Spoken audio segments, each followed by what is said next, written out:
Assalamualaikum warahmatullahi wabarakatuh. Kami dari kelompok 4 akan mempresentasikan materi kami yang berjudul Sistem Saraf.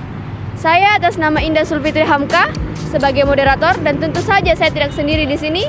Saya ditemani oleh 5 rekan saya. Ini dia biodatanya. Maka yang dimaksud dengan sistem saraf?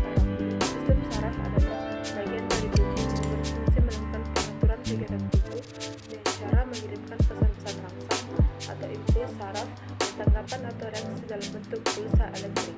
Adapun bagian dari sistem saraf manusia. Sistem saraf manusia terbagi menjadi dua, yaitu susunan saraf pusat dan susunan saraf tepi. Susunan saraf pusat yaitu otak dan sumsum tulang belakang. Otak terbagi menjadi 4, yaitu otak besar, otak tengah, otak kecil, dan sumsum lanjutan. Susunan saraf tepi. Susunan saraf tepi terbagi menjadi dua, yaitu saraf sadar dan saraf tak sadar. Saraf sadar terdiri atas 12 pasang saraf tepi kranial dan 31 pasang saraf tepi spiral. Saraf tak sadar yaitu terbagi menjadi dua, saraf simpatik dan saraf parasimpatik. Apa fungsi sistem saraf pada tubuh kita? Yang pertama, sebagai alat pengenal perubahan yang terjadi di luar tubuh atau alat penghubung antar tubuh dengan dunia luar melalui indera. Kedua, sebagai alat pengukur atau alat pengendali tanggapan terhadap keadaan sekitar. Yang ketiga, mengukur dan mengendalikan kedua organ tubuh sehingga organ tersebut dapat bekerja secara teratur sesuai dengan fungsi sel saraf neuron. Pertama, sistem saraf yang terdapat pada tubuh manusia terdiri atas unit-unit terkecil disebut neuron atau sel saraf. Kedua, jumlah neuron di otak manusia jumlah neuron di tulang belakang neuron HGN. Yang ketiga, neuron adalah sel-sel yang mempunyai kemampuan menerima impuls dan menghantarkan impuls. Yang keempat, neuron sel-selnya tidak mengalami pembelahan sel, sehingga jika sudah mati atau rusak, neuron tidak dapat diganti. Yang kelima, setiap neuron terdiri atas 3 bagian, yaitu badan sel, dendrit, dan akson. Selanjutnya, ini adalah contoh atau gambar tentang sistem saraf manusia. Struktur sel saraf atau neuron. Terlihat pada gambar terdapat badan sel.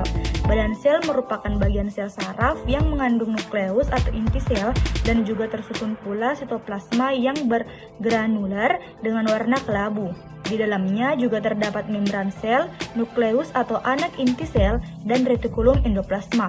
Retikulum endoplasma tersebut memiliki struktur berkelompok yang disebut badani sel.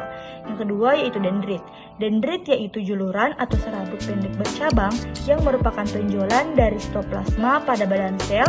Di dalam dendrit terdapat badani sel dan mitokondria. Dendrit berfungsi menghantarkan impuls ke badan sel.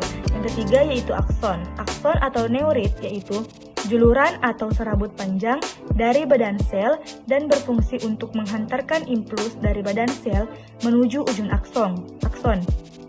Serabut akson yang tipis dengan bentuk panjang di dalamnya terdapat mitokondria. Neurofibril tetapi tidak terdapat badani sel sehingga tidak terlibat dalam sintesis protein. Akson diselubungi oleh substansi lemak berwarna putih kekuningan yang disebut selubung mielin. Selubung ini berfungsi sebagai isolator yang melindungi akson terhadap tekanan dan luka, juga memberikan nutrisi pada akson dan mempercepat jalannya impuls. Pada tempat tertentu ada akson yang tidak dibungkus selubung mielin. Yang keempat yaitu inti sel. Inti sel adalah saraf yang berfungsi sebagai pengatur kegiatan sel saraf atau neuron. Yang kelima yaitu selubung mielin. Selubung mielin adalah lapisan fosfolipid yang membungkus akson. Fungsinya adalah untuk melindungi akson dan memberi nutrisi. Yang keenam yaitu sel Schwann adalah selubung lemak di seluruh serabut saraf mielin dan susunan sel glia atau sel saraf yang berperan dalam menyokong kebutuhan sel saraf neuron. Fungsinya adalah untuk melindungi dan mengarahkan impuls saraf. Yang ketujuh yaitu nodus Lanfear adalah bagian dari akson yang tidak terbungkus mielin, berfungsi dalam mempercepat penghantaran impuls. Yang kedelapan yaitu ujung-ujung akson atau akson terminal, berfungsi untuk menghubungkan sel saraf satu dengan yang lainnya. Selanjutnya yaitu impuls. Impuls adalah rangsangan atau peran yang diterima oleh reseptor dari lingkungan luar kemudian dibawa oleh neuron. Impuls darat juga dikatakan sebagai serangkaian pulsa elektrik yang menjalari serabut saraf. Sel saraf terbagi dua macam, yaitu sel saraf berdasarkan bentuk dan sel saraf berdasarkan fungsi. Adapun jenis sel saraf berdasarkan bentuk ada 5, yaitu A. Unipolar neuron, B. Bipolar neuron, C. Interneuron, D. Piramidal sel, E. Motor neuron. Neuron unipolar disusun oleh dendrit, akson, badan sel yang terletak pada bagian pinggir. Bentuk neuron unipolar mempunyai satu cabang pada badan sel sarafnya. Selanjutnya, cabang akan terbelah dua sehingga bentuk dari neuron unipolar akan menyerupai huruf T. Satu belahan cabang berperan sebagai dendrit, sementara yang lain sebagai akson. Fungsi dari neuron bipolar adalah sebagai neuron sensorik, yaitu pembawa sinyal dari bagian tubuh atau sistem saraf perifer menuju ke sistem saraf pusat. Neuron bipolar memiliki bentuk yang hampir sama dengan neuron unipolar. Perbedaannya terletak pada badan sel yang berada di tengah. Penanaman neuron bipolar dikarenakan bentuknya membentuk dua cabang pada bagian sel. Bentuk neuron bipolar mempunyai dua cabang pada badan sel sarafnya di sisi yang saling berlawanan. Cabang yang satu berperan sebagai dendrit, sementara yang lain berperan sebagai akson. Fungsi neuron bipolar adalah sebagai interneuron, yaitu menghubungkan berbagai neuron di dalam otak dan spinal cord. Adapun interneuron adalah saraf penghubung yang banyak terdapat di otak dan sumsum tulang belakang. Interneuron juga berfungsi menghubungkan neuron yang satu dengan neuron yang lainnya. Adapun piramida sel adalah jenis neuron multipolar yang ditemukan di area otak termasuk korteks cerebral, hipokampus, dan amigdala. Neuron piramidal adalah unit eksitasi utama dari korteks frontal mamalia dan saluran kortikospinalis. Neuron piramidal juga merupakan salah satu dari dua jenis sel di mana tanda karakteristik badan negeri ditemukan pada infeksi rabies post-mortem. Dan adapun yang terakhir adalah motor neuron, sel saraf yang mengirimkan sinyal keluaran listrik ke otot, yang memengaruhi kemampuan otot untuk berfungsi. Saraf yang diserang penyakit ini adalah saraf yang mengontrol aktivitas otot rangka seperti berjalan, bernafas, berbicara, dan menelan. Adapun jenis sel saraf berdasarkan fungsi, yaitu sel saraf sensorik berfungsi menghantarkan rangsangan dari reseptor atau penerima rangsangan ke sumsum tulang belakang. Bisa kita lihat sendiri pada gambar berikut ini. Kedua, sel saraf motorik berfungsi menghantarkan impuls motorik dari susunan saraf ke pusat efektor. Dan kita bisa lihat sendiri pada gambar berikut ini. Dan adapun yang terakhir, sel saraf penghubung. Sel saraf penghubung merupakan penghubung sel saraf yang satu dengan sel saraf yang lainnya. Dan kita bisa lihat pada gambar berikut ini. Sistem saraf pusat. Sistem saraf pusat merupakan bagian dari sistem saraf yang mengatur fungsi organ dan anggota tubuh serta tempat budi pekerti manusia terletak. Sistem saraf pusat terdiri dari otak atau ensephalon dan sumsum tulang belakang atau medulla spinalis. Otak. Otak adalah pusat koordinasi utama. Di dalam otak, semua kegiatan tubuh dikontrol dan dikendalikan dengan baik. Otak terdiri atas 4 bagian, yaitu otak besar cerebrum, otak kecil cerebellum, otak tengah midbrain, dan sumsum lanjutan medulla oblongata. Otak besar terdiri dari 2 belahan, yaitu belahan kiri yang mengendalikan tubuh bagian kanan dan belahan kanan yang mengendalikan tubuh bagian kiri, memiliki permukaan yang berlipat-lipat dan mengandung ratusan juta neuron. Terdiri dari 2 lapisan, yaitu lapisan luar korteks dan lapisan dalam. Korteks berwarna kelabu yang berisi badan-badan sel saraf. Permukaan korteks berlipat-lipat, berfungsi memperluas permukaan korteks. Lapisan dalam tebal dan berwarna putih karena banyak mengandung serabut saraf, dendrit, dan neuron. Otak besar terbagi menjadi 4 bagian, yaitu dahi, lobus frontalis berfungsi untuk mengatur gerakan-gerakan tubuh yang disadari. Ubun ubun, lobus parietalis berfungsi mengatur gerakan otot terhadap panas, dingin, sentuhan, dan tekanan. frontalis berfungsi sebagai pusat pendengaran. Kepala belakang lobus occipitalis berfungsi sebagai pusat penglihatan. Antara otak bagian tengah dan belakang terdapat pusat perkembangan kecerdasan, ingatan, kemauan, dan sikap. Otak kecil. Otak kecil mempunyai dua belahan, yaitu belahan otak kanan dan belahan otak kiri. Antara kedua belahan dihubungkan oleh jembatan farol. Otak kecil terdiri dari dua lapisan. Lapisan luar berwarna kelabu dan lapisan dalam berwarna putih. Otak kecil berfungsi untuk mengatur keseimbangan tubuh dan koordinasi otot-otot ketika bergerak. Otak tengah.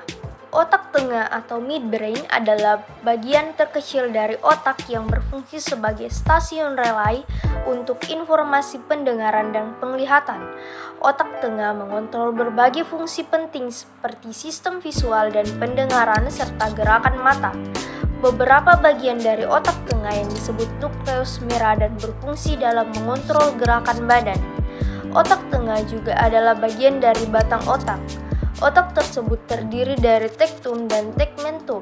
Kedua bagian ini juga berfungsi dalam penglihatan, pendengaran, pergerakan mata, dan gerakan tubuh lainnya. Sumsum lanjutan. Sumsum lanjutan menghubungkan bagian otak dan sumsum tulang belakang. Berfungsi untuk mengatur pernapasan, denyut jantung, dan tekanan darah. Saraf tepi atau sistem saraf perifer adalah bagian dari sistem saraf yang di dalam sarafnya terdiri dari sel-sel yang membawa informasi dari sistem saraf yang terletak di luar otak dan sumsum tulang belakang. Sistem ini bekerja secara dua arah, yang melalui saraf sensorik dan motorik. Yang pertama, sistem saraf sensorik atau RFN adalah sistem saraf yang menerima rangsangan dari luar atau lingkungan sekitar yang bertugas untuk meneruskan informasi rangsangan yang didapatkan kepada otak. Rangsangan tersebut berupa visual, rasa, atau aroma. Inilah mengapa saraf sensorik banyak ditemukan di indera penciuman dan perasa. Yang kedua, saraf motorik atau RFN adalah saraf yang menerima perintah dari otak dan sumsum tulang belakang serta mengantarkan perintah tersebut ke organ tubuh manusia lainnya. Saraf motorik ini dibedakan menjadi dua, yaitu saraf somatik dan otonom. Yang pertama, saraf somatik atau saraf sadar. Saraf ini meneruskan impuls dari reseptor ke sistem saraf pusat dan meneruskan impuls dari sistem saraf pusat ke semua otot kerangka tubuh. Sistem saraf sadar terdiri dari 12 pasang saraf kranial dan 31 pasang saraf spinal. Yang kedua, ada saraf otonom atau saraf tidak sadar. Saraf ini bekerja tanpa disadari secara otomatis dan tidak dibawa kehendak saraf pusat. Contohnya denyut jantung, perubahan pupil, gerak alat pencernaan, pengeluaran keringat, dan lain-lain. Sistem saraf ini dibedakan lagi menjadi dua. Yang pertama, saraf simpatis. Saraf ini mengontrol semua tubuh terhadap ancaman yang dirasakan yang bertanggung jawab atas respon lawan atau lari. Fungsi saraf ini terutama untuk memacu kerja organ tubuh walaupun beberapa masih malah menghambat kerja organ tubuh.